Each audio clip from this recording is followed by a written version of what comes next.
Hey, y'all. As a growing family, my husband and I love game night, especially when it's Wayfair edition. Let's do it. You gotta name as many Wayfair furniture and decor categories as you can. Ready? Go. Sofas, bar stools, beds, ottomans, outdoor seating, bookshelves, kitchen tables, garden sheds, mid-century modern lamps. Time. Nice. You got 9 out of a lot. Not too bad. Keep practicing by visiting wayfair.com, where you can shop every style for every home. Wayfair, every style, every home. Welcome to Under One Roof MTL, where we're demystifying home ownership 1 week at a time. My name is Robyn Flynn, joined as always by Fred Pichette and Martin Spalding of Fred and Martin Mortgages. Good afternoon, gentlemen. Happy New Year's, Robert. Happy New Year. Is the break already over? It went fast, eh? Oh, boy. Also in studio is LJ Aguinaga of LJ Realties. Good afternoon, LJ. How was your break?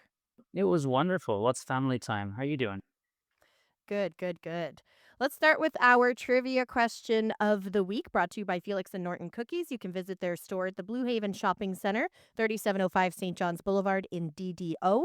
The first person to text in the correct response to 514-790-0800 will receive delicious cookies from Felix and Norton delivered straight to their door. Our question this week: what does the acronym TFSA stand for? What does the acronym TFSA stand for? If you think you know it, 514-790-0800. Do include your name. You start with an easy one, Robyn, this year. Yeah, I'm feeling generous with the beginning of the new year. So we'll start. Well, if you listen to this show, you should know the answer to that one.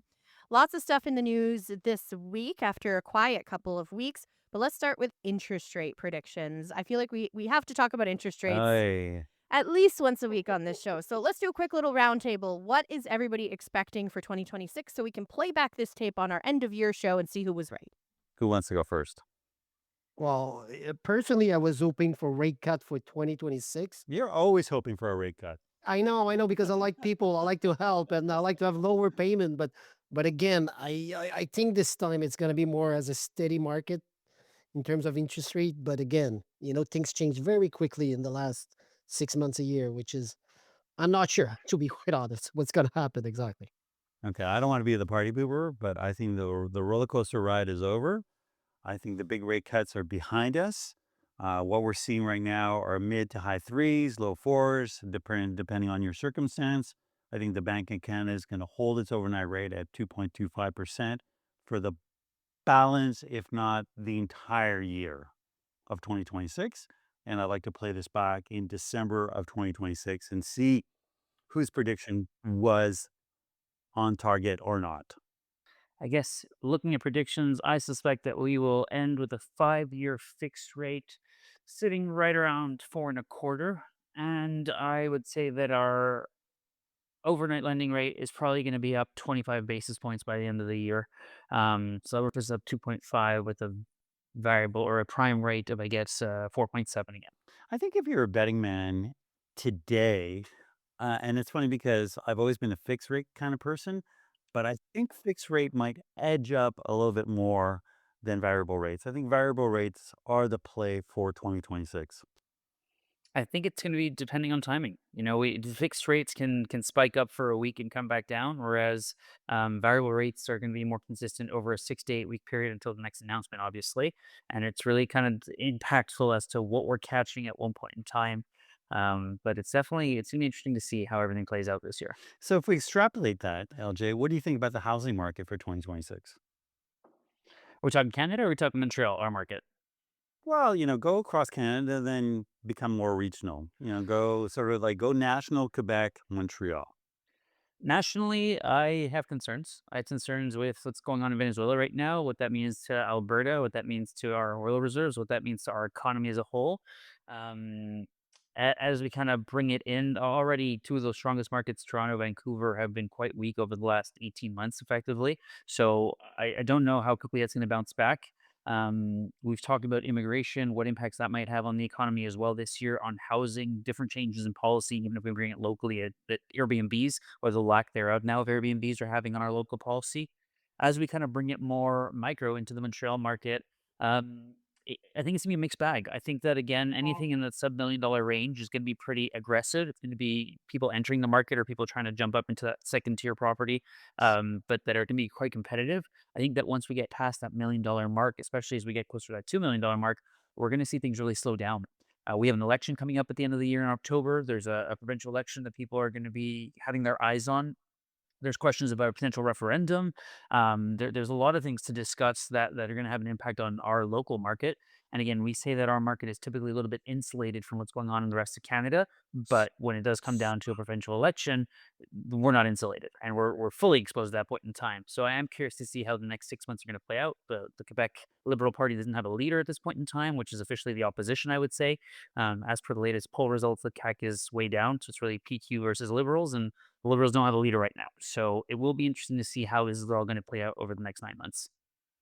What about in terms of inventory? Inventory is slightly up compared to what we had seen the year before, but sales volume is up as well. So we're seeing properties at market, but we have buyers to absorb them right now.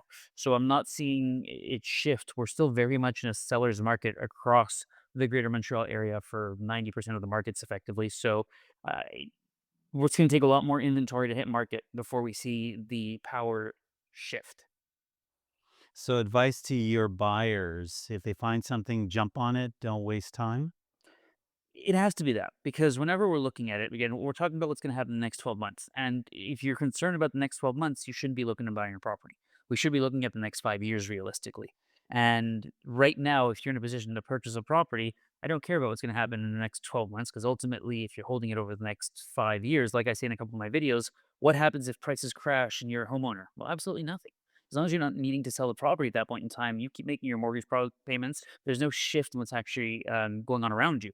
So right now, if you're in a position to buy, you find a good opportunity that meets what you need for your family, for yourself. It's a neighborhood that you're looking for and you're excited about it. Make it happen. Now's the time to do it and start building that equity. Because the reason I'm asking is I was reading an article and the CMHC is still saying that we need to build between 430 and 480,000 new homes per year for the next decade just to keep up with the inventory demand. And I'll go a little bit further. The right type of housing, not high rises that are condos, but things like single family dwellings or even townhouses, things that are grounded, not things that are high rises. Look, we're still very much in the seller's market in the greater Montreal area, and therefore we can definitely take on more inventory to balance out the market.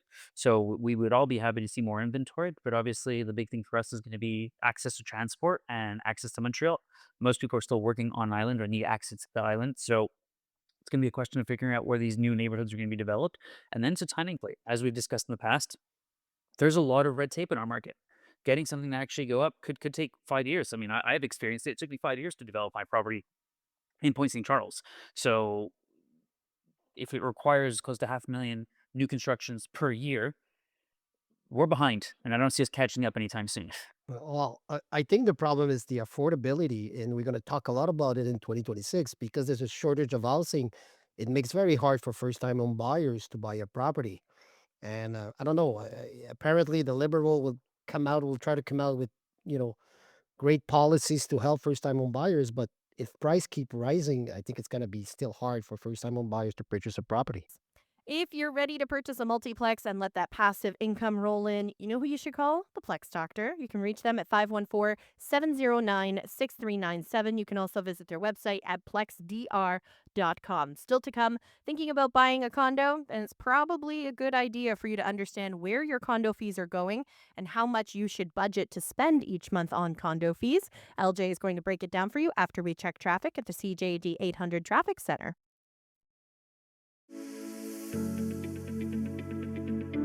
This is Under One Roof MTL. I'm Robyn, that's LJ, that's Fred, that is Martin.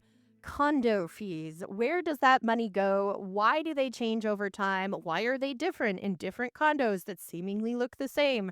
It's time to figure it all out with LJ Aguinaga of LJ Realty. So LJ, what exactly are condo fees? What do these fees cover when you pay them each month? So condo fees are a contribution that you're making towards the building that you're a co-owner of. And the things that are typically covered by condo fees include the insurance for the building and the common areas, the heating, electricity bills for all the common areas, the contingency fund contribution, so funds that we're putting aside for future major expenses like the bricks, the foundation, the roof, windows, etc. And then it also comes into the maintenance of the building. So if you have a pool or a doorman or a gym, stuff of that nature, there's additional costs associated with maintaining them. Elevators are also quite costly from a maintenance perspective. So all of this is basically put into a budget, and the condo fee is strictly taking your entire budget, including contributions to the contingency fund, and then dividing it up by the ownership percentage that you have in the building and divided by 12 for the monthly payment. So that's what's included in your condo fees. Now, as to why they go up or they change and different things, there's a variety of factors. One of them being um, property damage. A leak in a condo is a pretty common thing. So we have to make a claim on the insurance company. That might have an impact of increasing our insurance costs. There might also be a deductible to pay. There might also be extraordinary damages that might have to be paid at the same time. Or we might decide to take on a special project of adding the water detection system across the property. And therefore, we might do a cash call, what's called a special assessment, in order to gather the funds to make that type of a payment. So, depending on how old the property is, how much maintenance is upcoming, and how well it's been managed, these are all the major factors that are going to determine what your monthly fees are like and whether they're going to be changing on you or not. Is there a law in Quebec that a certain amount of condo fees have to be destined to go to the Fonds de Prévoyance, the contingency fund? Is there a percentage on a monthly basis that has to be parked in that account? There is a percentage, the exact amount is escaping me. I believe it's somewhere between 5 to 10% of the budget. Okay. But more importantly, the last couple of years, what we've had is a change in the law that requires every association to do two things. First of all, you have to have your property evaluated for insurance rebuild costs to ensure that you actually have the appropriate insurance on the entire building so that if, God forbid, something were to happen, you'd have the appropriate coverage. Second thing is we have what's called the asset management plan. And the asset management plan is this very in depth report that gets put together by an architect or inspection firm. And what they're doing is they're giving you an outlook over the course of the next 25 years on what are the major items that will have to be repaired or maintained. And what they do is they adjust all of these costs for inflation. So they might say your roof is due in 15 years. A roof on this type of property is going to cost about $100,000. If we tack on inflation, we might be looking at about $140,000 at that point in time. And they budget all of these major things out, like the staircase, the windows, etc. And then what we do is we take that future budget and we work backwards and say how much money do we have to start putting aside today so that we have these funds available to us when the time comes and when this work is due. So we're trying to get ahead of the curve finally in Quebec and be preventative and have the appropriate money put aside for all of these things. Now, what happens is that a lot of buildings right now are playing catch up. If they haven't been putting aside enough money over the last 10, 15, 20 plus years, then right now they're having to cover the deficit.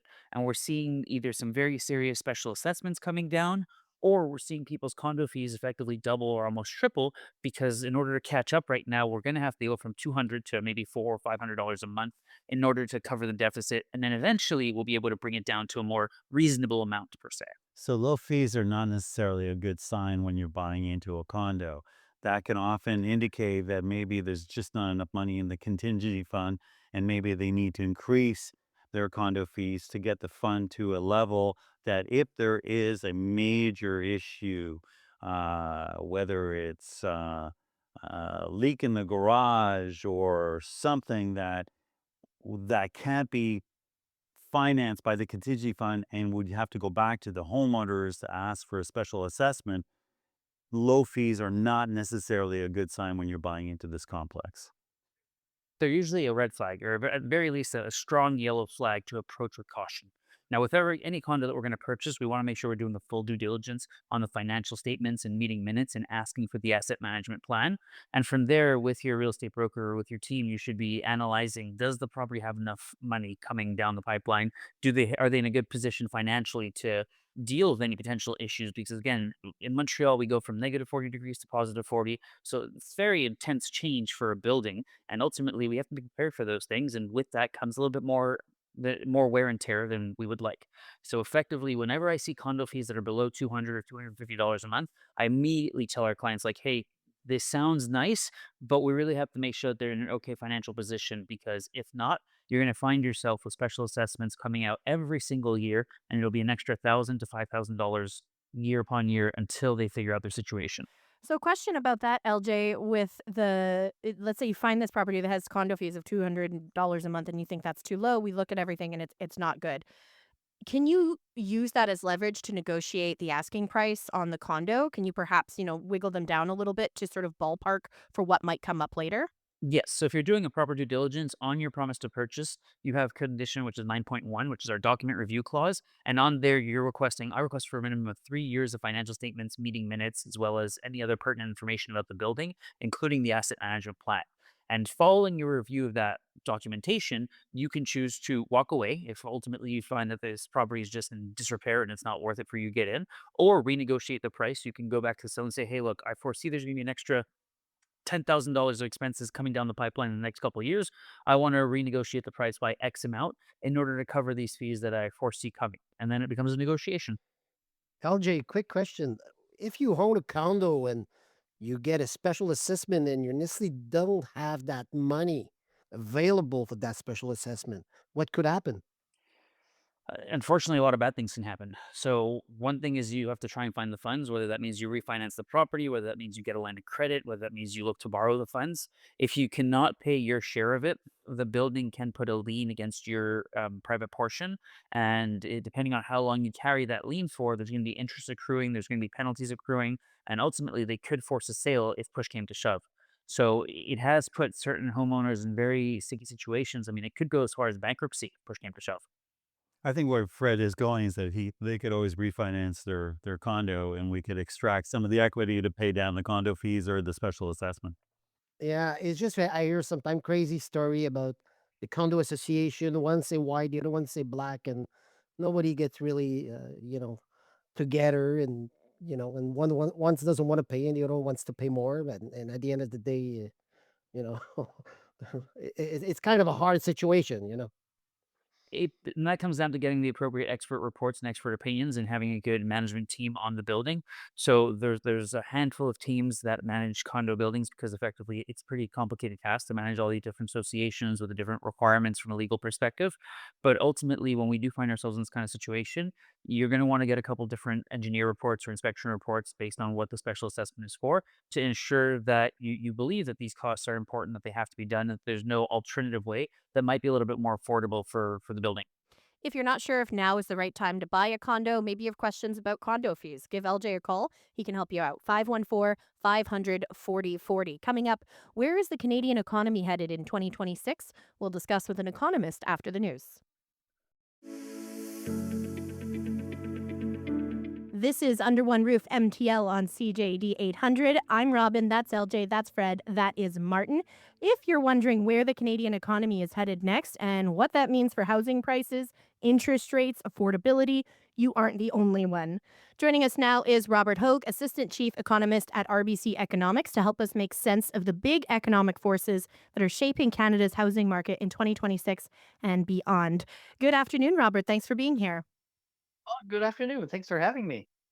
So the big dominant conversation piece last year and the year before, perhaps even the year before that, was interest rates. So in 2026, what matters more for housing?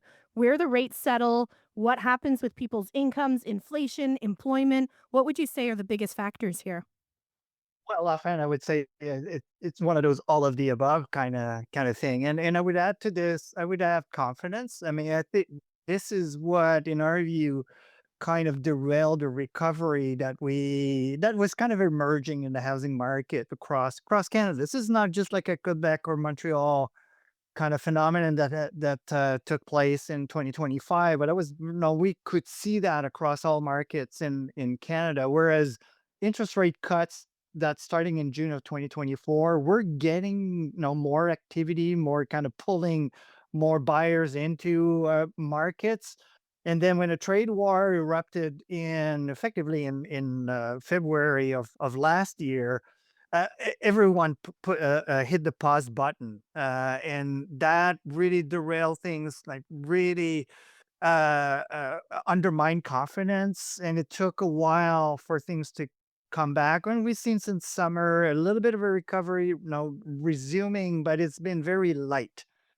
So through the fall, activity has been flat. So we're looking for more signs that the economy is kind of pulling away from that fears of major recessions because of the trade war, and with employment, the labor market, picking up. Hopefully, this will make an environment that is more positive for home buyers, and activity will pick up from there. So it is a mix, which is not unusual for the housing market. Interest rates obviously will be still top of mind. However, I'm just going to manage expectations here. We don't think that interest rate will get any lower than where they are today. So this is not in and of itself, or it would be unlikely to be kind of an added factor out there.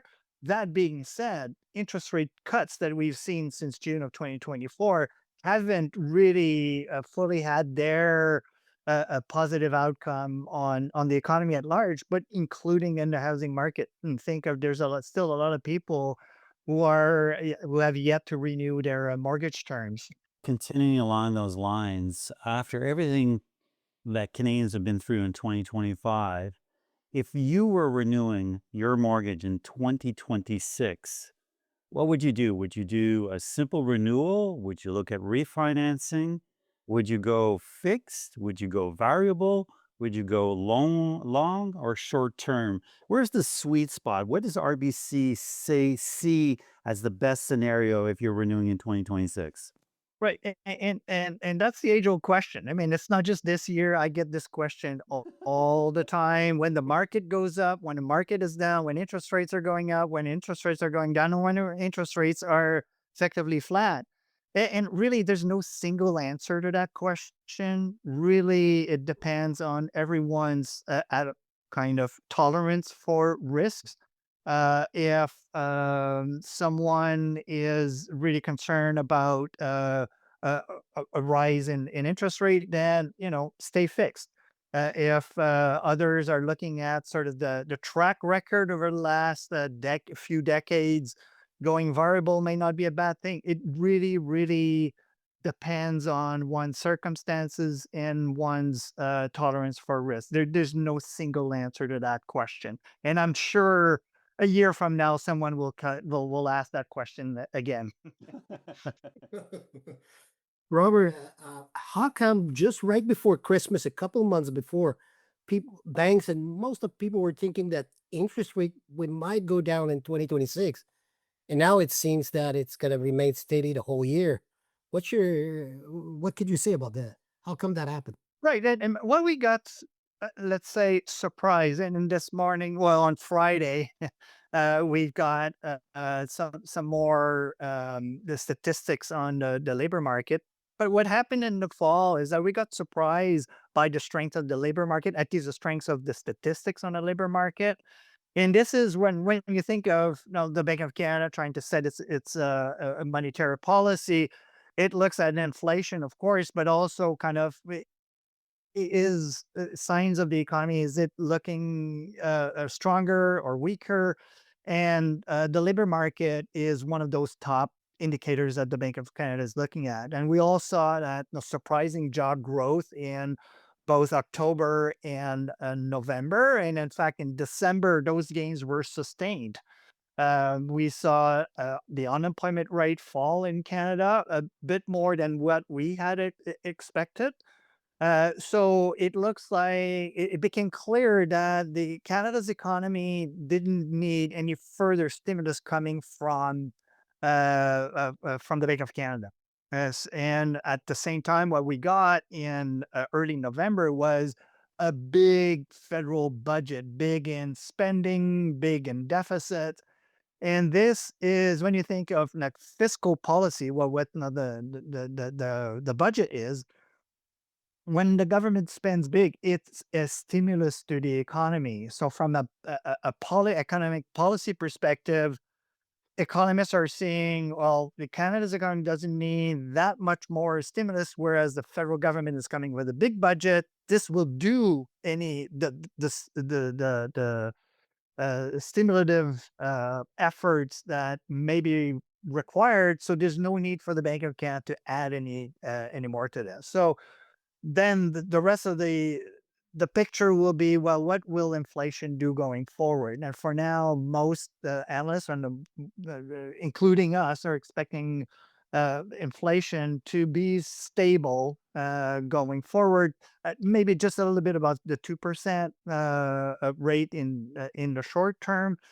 So that should not be overly worrisome for the Bank of Canada. However, if inflation starts to drift higher than what the Bank of Canada is targeting, then what we may see though is the opposite. And some of the forecasts, I would say, further out into late 2026 and maybe 2027, the next move for a lot of forecasters would be an increase and not a cut. So it's not immediate. This is not over the next few months, but further down the road. When you look at in our case, it would be more of a 2027 story. I thought you would have bring some good news for people who's carrying mortgage today that hoping to have better rates, but Question for you, Robert. We've seen that very different housing conditions across the country so far. Do you expect regional gaps between markets like Montreal, Toronto, and Western Canada to widen or narrow in 2026? Well, it might. It really will depend. We don't expect like a markets like Toronto, Vancouver to turn around very quickly. Those markets are at best lackluster right now. And if you think of new home sales, for example, new projects, they're absolutely dead in Toronto and barely has a pulse in Vancouver. So a market like Montreal, I think will on a relative basis will be a bit more vigorous. Now, whether the gap will widen, it's not entirely clear. I think the big issue in my mind is on the demographic side. As you know, Canada has done a major shift in immigration policy over the last year and a half or so, almost 2 years now. But especially in this past fall, we've seen a doubling down of the government on that in that shift. So it will have an impact on housing markets across Canada. Now, it will also affect Montreal to a certain extent, maybe less so than Toronto or Vancouver, given that those markets are overweight in non-permanent residents, which is largely the target of those new reductions in immigration permits. So now we still see the Montreal market, faring on again on a relative basis, relatively being a bit showing a bit more vigor, but I'm not quite sure that the gap will widen per se. Robert Hogue is Assistant Chief Economist at RBC Economics. Thanks so much for your time today, Robert. Appreciate it. Well, it's been a pleasure. Thank you. Wrapping up on Under One Roof MTL here on CJD 800. I'm Robyn, that's LJ, that's Fred, that is Martin. It's time now for our property of the week. LJ, you're taking us south. I'm taking us over to the Southwest. So if you're looking for the perfect condo in Montreal's Southwest neighborhood, welcome to 4310 Rue St. Jacques, Unit 313, a stunning west-facing corner unit that bathes in natural light and offers incredible sunset views. This one-bedroom condo features hardwood floors, a walk-in closet, and a private balcony, as well as sleek modern finishes throughout. Just 2 minutes from Place Henri Metro, steps from parks, groceries, and top restaurants, even on top of the St. Henry Gym if you're looking to work out every day. All of this for just $429,000. Contact us today to book your private tour. LJ, what are the condo fees? On this unit, you are looking at $404 per month. There you go. Reasonable. What's your favorite Reasonable. spot to eat in the Midwest these days? Whew, there really are so many. La Spada is an excellent Italian place, but right across the street from this property in particular, there's a little place called La Luncheonette, and they've got great little sandwiches and coffee and date squares even. So I love whenever I'm in the area, I end up passing by there to grab Love a it. little something. Okay, let's get the answer to our trivia question of the week brought to you by Felix and Norton. You can visit their store at the Blue Haven Shopping Center, by the way. Our question this week, what does the acronym TFSA stand for? Of course, that stands for tax-free savings account. So congratulations to Melanie in a Hunsick, who's going to be getting delicious cookies from Felix and Norton delivered straight to her door. That pretty much does it for us for this week. How are we feeling, gentlemen? First show back in the new year. We feeling good? Taking a little temperature check here. Yeah, we're just hoping it's going to be a boring, stable, predictable year so that people can budget properly and get into a house at a reasonable price. Well, I don't think it's gonna be boring. I think a lot of action's gonna happen, but I gotta be agree with my partner Martin that it could be a very stable years, and I think it's good. It's great for Canadian. I think we're excited about stability, not a boring year. Well, let's make sure, let's sell this. We're excited for stability and comfort and Why? making sure that we know what's Stability is coming, boring. you You know that. know? You know But that. even just the tone, the pace of the words you were dropping on us there. But ultimately, I don't know if we're going to have stability with our neighbor down south right now. Every day, I feel like get your popcorn ready. Who is it? Greenland? Is it Venezuela? Is it us? Who's coming? Nobody knows right now. So it's going to be an interesting I, year to I, follow. I can tell you, I'm talking about boring in terms of economics, but in terms of business, Fred and I have barely started the year, and we are overwhelmed. There is so much activity right now. I don't know if it is the same for you, LJ, but on the mortgage front, people are renewing, people are getting pre-qualified, people want to get into the market because they see a certain amount of stability. We're definitely off to a busy start. I think you guys will be busier because was it 60% of Canadians have to renew their mortgage this year, so you're going to be hit from all sides. We're definitely have a lot of clients in the pipeline who either didn't find the appropriate homes last year or were excited to go to market this year. So next on Monday, we're taking a bunch of properties back online or online for the first time. So it is definitely going to be a very exciting and busy year. Excellent. So if somebody is interested in taking one of their properties online, LJ, or maybe they're looking to buy, where do they go to get in touch with you? They can check out our website, ljrealties.com, or on all socials with the handle LJ Aguinaga. That's LJAGUINAGA, or LJ Realties. You can also call or text me at 514-500-4040. And if you're looking to free up some of your time, contact my property management company, the Plex Doctor, to take over and give you back your time. You can find us at plexdr.com or reach out directly to Terry at 514-709-6397. Terry's good people, good friend of the show, been on the show many, many times. We like Terry. Fred, Martin, where do people go to get in touch with you? Okay, so I just mentioned it. If you're looking to get pre-qualified, if you're a first-time home buyer, if you're looking to renew, you're looking to refinance, you're looking for a reverse mortgage, the best way to get in touch with Fred and I is through our website, fredandmartin.com. That is fredandmartin.com. And fredandmartin.com. And again, just to say, if you have a mortgage to renew, sometimes it could be better to refinance if you want to have a lower monthly payment, and maybe a better option than just renewing with your bank. Like that's something that we could do for you guys. If you missed anything, you can listen to this show in its entirety. We're on iHeartRadio, Spotify, Apple, wherever you get your podcasts. For LJ, Fred, and Martin, I'm Robyn. Have a wonderful day.